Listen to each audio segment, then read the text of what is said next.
नवऱ्याची साथ असेल तर एक बायको काहीही करू शकते. कारण संसार हा फक्त एकाचा नसतो, तो दोघांचा असतो. दोघांनी मिळून जबाबदाऱ्या सांभाळल्या, एकमेकांच्या भावना समजून घेतल्या, की जीवनात साथ दिली तर संसार नेहमी सुखाचा, शांत आणि मजबूत बनतो.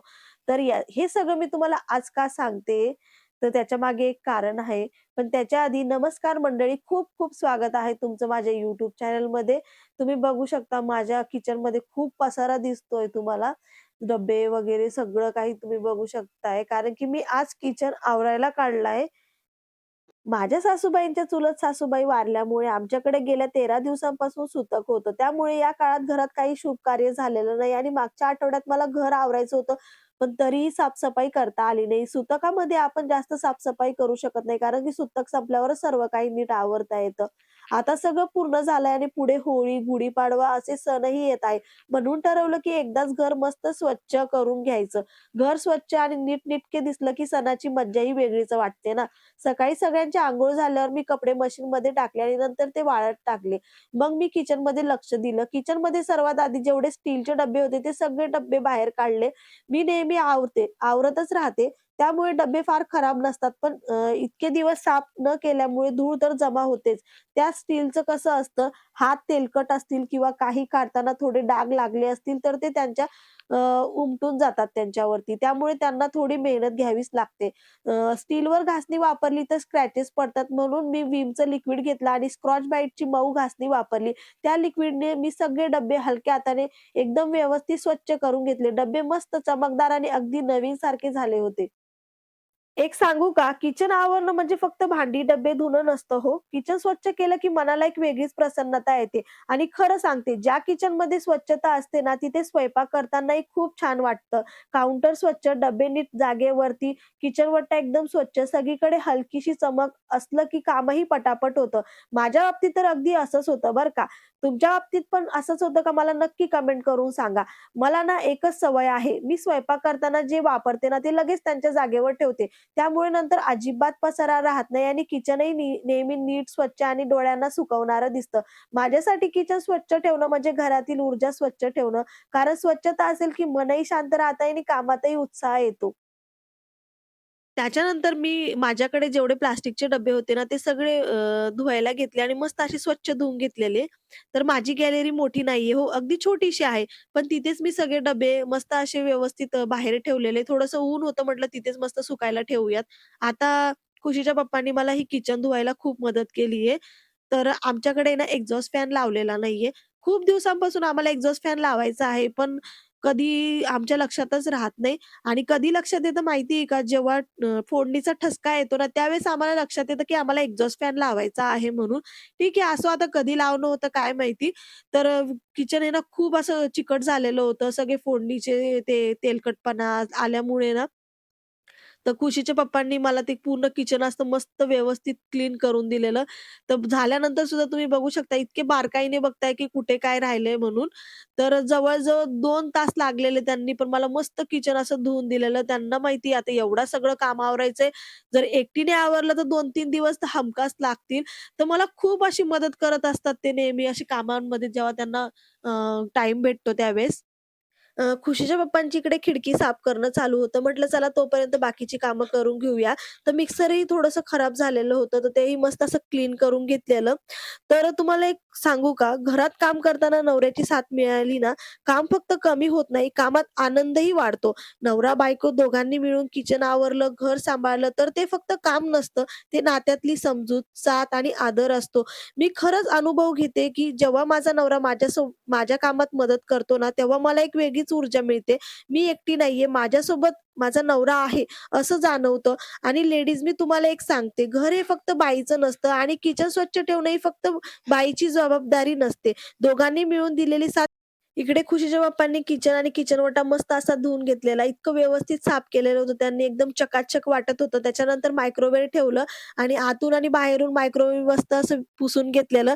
जरी मायक्रोवेव्हचा यूज मी जास्त करत नाही, पण म्हटलं स्वच्छता कुठेही कमी राहायला नको. सगळं व्यवस्थित आज क्लीन झालंच पाहिजे. आता वेळ आली होती स्वयंपाकाची. सगळ्यांना एवढी भूक लागली होती आणि आपल्या लेडीजला स्वयंपाक काही चुकतो का हो? कितीही काम असो, कितीही थकलेला असो किंवा काहीही असो, आपल्याला हा स्वयंपाक करावाच लागतो. तर मग म्हटलं चला आता झटक्यात पट काय करावं, तर म्हटलं चला खिचडीच करूया. तर आमच्यासाठी थोडीशी तिखट खिचडी केली होती आणि खुशी जास्त तिखट वगैरे खात नाही म्हणून तिच्यासाठी मुगाच्या डाळीची मस्त अशी फिक्की खिचडी केली होती. तर त्याच्यानंतर मस्त असं सगळ्यांनी मिळून जेवण वगैरे केलं. जेवण झाल्यानंतर काम करण्याचा एवढा कंटाळा आला होता, असं वाटत होतं फक्त झोपून घेऊया. पण मग जेव्हा डोळ्यासमोर काम दिसलं ना, म्हटलं, "अरे, आज नाही तर उद्या हे तर आपल्यालाच आवरावं लागणार आहे आणि झोपून काय होणार आहे? चला," म्हटलं, "चला लागूयात कामाला." पण त्याच्या आधी बघा इकडे काय झालेलं. खुशीसाठी मी फिक्की खिचडी बनवली होती, पण तिला मात्र ज्यूस प्यायचा होता. ती म्हटलेली, की "खिचडी नंतर खाईल, तू मला आधी ज्यूस बनवून दे." मग मी तिच्यासाठी झटक्यात मिक्सर काढला आणि ज्यूस बनवायला गेले आणि इकडे गॅसवर दूध गरम करायला ठेवलेलं होतं, तेही फुल फ्लेमवर.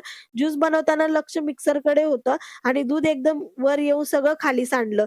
ते बघून मी दुधाकडे धावले आणि मागे मिक्सर चालूच राहिलं. तिथे ते अजून भारी प्रकरण. मिक्सरच्या भांड्याचं झाकण निघालं आणि अर्धवट तयार होणारा ज्यूस थेट किचनच्या काउंटरवर म्हणजे असा तो पण सगळा सांडलेला. पहिल्यापासून कंटाळा आला होता आणि यात काम अजून वाढली. पण बसून काय उपयोग? हे कामं कुणी घेऊन जाणार नाहीये. मग सगळ्यात आधी काय केलं, ते मिक्सर पुन्हा एकदम मस्त व्यवस्थित पुसून वगैरे घेतलं आणि म्हटलं आता किचन वटा सगळ्यात शेवटी धुवून घेऊयात. माझ्याकडे ना या 2 मांडण्या आहेत. आम्ही खानदेशी लोकं मांडण्या म्हणतो, तर काही जण रॅक सुद्धा म्हणतात. तर मी मूळची संभाजीनगरची आहे, तर तिकडे रॅकच म्हणतात. पण आता सासरी आल्यानंतर सवय झाली आहे मांडणी म्हणायची. तर मग आज मी या दोन्ही मांडण्या मस्त अशा स्वच्छ करून घेतल्या. इतकी धूळ जमलेली होती ना, कारण की बाजूलाच आहे ना खिडकी आहे आणि त्या खिडकीमधून आहे ना धूळ नेहमी आत येत राहते आणि आपण कायमस्वरूपी खिडकी बंद करू शकत नाही ना. त्याच्यामुळे असा कसा कुबट वास यायला लागतो. त्याच्यामुळे मला अर्धी खिडकी ही थोडीशी ओपन करून ठेवावीच लागते. तर मांड्या वगैरे मस्त अशा स्वच्छ करून झाल्या होत्या. त्याच्यावर मी नंतर न्यूजपेपर माझ्याकडे होते, ते मी त्यावरती व्यवस्थित टाकून ठेवले. असं केल्यावर काय होतं माहिती का, पुढच्या वेळी साफ करताना मधल्या कडा इतक्याशा पण खराब होत नाहीत आणि धूळ थेट मांड्यांच्या आत पोहोचत नाही. फक्त तो पेपर बदलला की काम झटक्यात होतं. आता मात्र सगळं आवरून झालं होतं. पण एक शेवटचं महत्त्वाचं काम बाकी होतं भांडी लावण्याचं. जेवढे छोटे-मोठे भांडे होते ते सगळे असे पुसून वगैरे व्यवस्थित लावून दिलेले. त्याच्यानंतर मग सगळे डब्बे घेतले लावायला. त्यात डाळी, तांदूळ वगैरे जे काही होतं ते सगळं भरून घेतलेलं. मग सगळे डब्बे वगैरे पण लावून दिलेले. किचन कितीही मोठं असो वा छोटं, नीट लावलेली भांडी म्हणजे अर्धी तयारी झाल्यासारखं. दूध सांडल्यामुळे सगळा गॅस अगदी खराब झालेला होता आणि खरं सांगते त्या क्षणी मला इतका कंटाळा आला होता ना, मला असं वाटलं होतं आता राहू द्यावा सगळी कामं. पण म्हटलं माझं घर आहे तर मलाच संपवायचं आहे शेवटी. तर मग काय तेवढं म्हटल्यावर पुन्हा एनर्जी आली. सर्वात आधी माझा जो गॅस होता पूर्ण चकाचक क्लीन करून घेतला. ते दूध सांडलेलं चिकटपणा सगळं एकदम घासून असं स्वच्छ केलं. नंतर सगळा किचन वट्टा धुवून वगैरे घेतलेला. तर एक सांगू का लेडीज, घर आवरणं म्हणजे फक्त झाडू, पोछा, भांडी धुणं, स्वयंपाक करणं नसतं बरं का. मी तर एवढं सगळं आवरताना एकच गोष्ट जाणवते, घर स्वच्छ करताना आपण आपली मनाची धूळ सुद्धा झाडतो. कधी थकवा येतो, कधी काम वाढतं, कधी एखादी चूक होते आणि पुन्हा तेच काम करावं लागतं. जसं आज माझं झालं. पण तरीही मला मनाला एकच वाटतं, हे माझं घर आहे, ते मला सुंदर ठेवायचंच आहे. आणि खरं सांगते किचन चमकलं, डब्बे नीट लावले, भांडी जागेवर ठेवलं, की एक वेगळीच प्रसन्नता येते. जणू काही घर नाही तर मनच उजळतं. तुम्हीही रोज एवढ्या सगळं करता, बाळ, नवरा, स्वयंपाक, घर सगळ्या जबाबदाऱ्या निभवता, तेही हसत-हसत. हे काही साधं नाहीये, हे आपली ताकद आहे.